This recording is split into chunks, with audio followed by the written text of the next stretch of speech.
Hey guys, welcome back.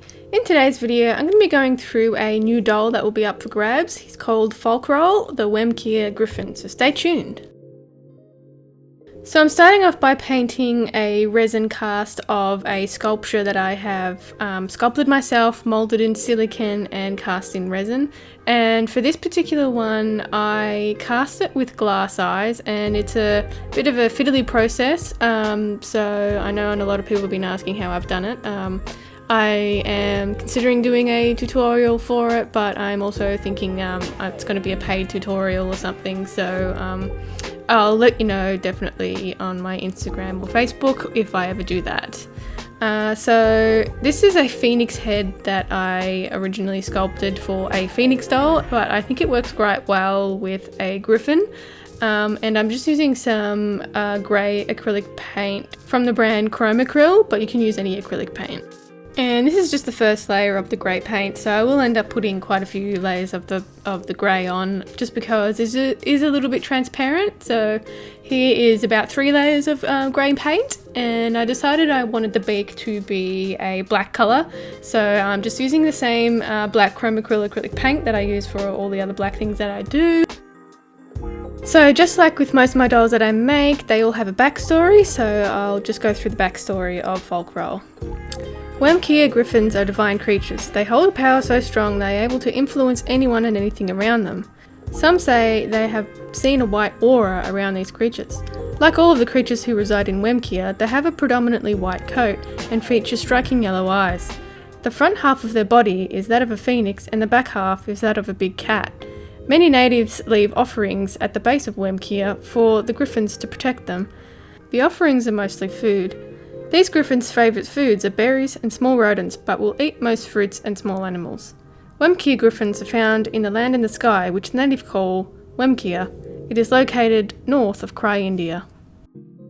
So I'm going to be using some epoxy sculpt to sculpt some little ears onto the resin piece, and it does say on the packaging just to, when you're mixing, to wear some gloves. So this is already mixed, and I'm just sculpting the ears onto the phoenix head. And I wanted pointy ears for this because I like the way when you put the fur on, how the fur points up, and it gives it sort of a more of a meaner look than having small little round ears. So I usually leave the epoxy sculpt dry for about 24 hours and it will go pretty rock hard, otherwise it sort of bends and stuff, so it's better just to leave it for 24 hours.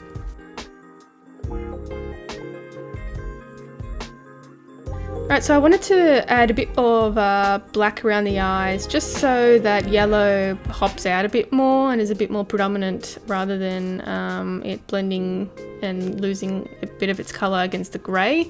So I really like the way the black brought out the eyes a bit more. And a cool handy little tip is, if you get any of that paint onto the glass, it is so easy to clean up. You just use a wet, clean brush and that paint will really easily come off that glass.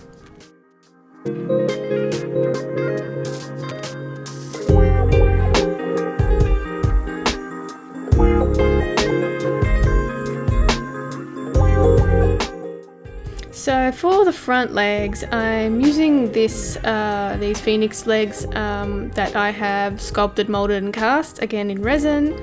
And I'm using that same neutral grey paint that I used on the head for the legs, and I'll just cover the whole thing in that grey paint, wait for it to dry and then add some more texture to it.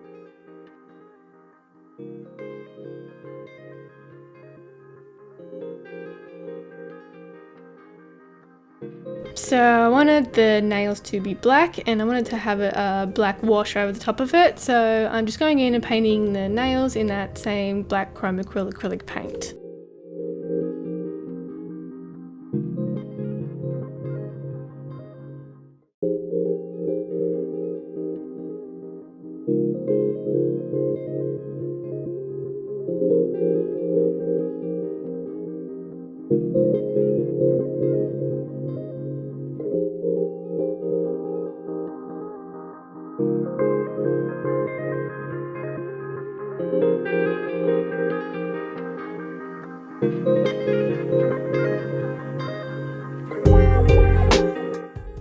So I wanted to add some more black to these legs as well, so I'm just painting up those longer scales in the black just so it stands out a little bit more.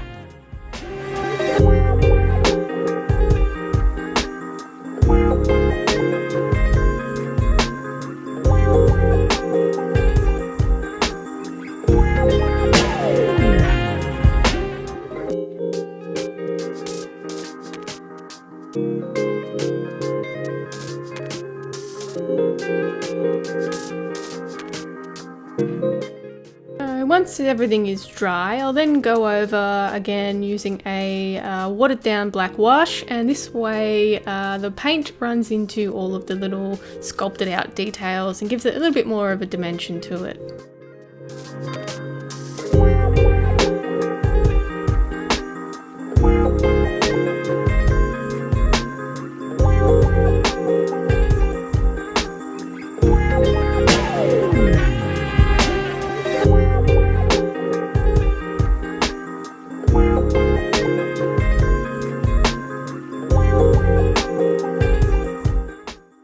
And I'm doing the same deal with the head, even though it's going to have mostly fur on it, but it's worth doing something even if you think it's not worth it. And the back end of the Griffin will have a big cat body, so I'm just painting up some big cat paws. So this is the fur that I'm going to be using for the front of the body. It is a nice thick faux fur with a white undertone and black tips on it. And I have this fur for a while and I just really like it and wanted to use it for something a bit more badass. So perfect doll for it. So you can see I have drawn on all the patterns to be cut out, and it is just half of the pattern. It is the front end of it because the back end will be of a leopard. So as you can see, I'm just cutting it out using a small pair of scissors and just being careful to only cut the backing and not the actual pile of the fur. And this will be the fur that I'm using for the back end, and it's probably one of the most softest furs that I've ever felt, and it's quite hard to work with because the fabric is actually more woven rather than sort of a gluey back, so it is a bit harder to work with, but it is a lot softer and a lot more luxurious than any of the other furs. So you can see I've drawn out the back end of the patterns, and then I'm just going to attach that white bit together onto this end. And I usually run my patterns through a sewing machine, that way it is a bit stronger rather than hand sewing everything, but again you will need to hand sew some things. So here's what we've got after I've done it through the sewing machine, and you can see I've attached the middle pieces together and left the back end open as well of the leg bits so I can turn it inside out.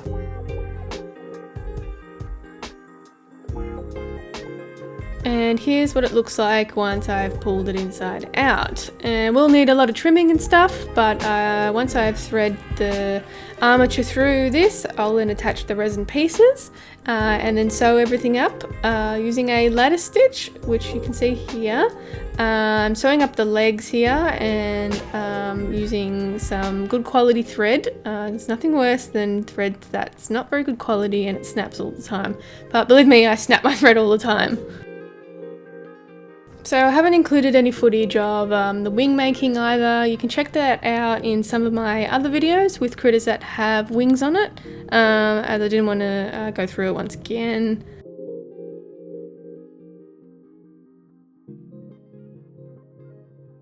Alright, once we've sewn up the pieces, I'll then attach the fur to the resin using a tacky fabric glue. And here's what the final piece looks like. And you can see I've used some feathers for the wings and they're cruelty-free sourced, and I've attached some fur to the face. So let me know what you think in the comments.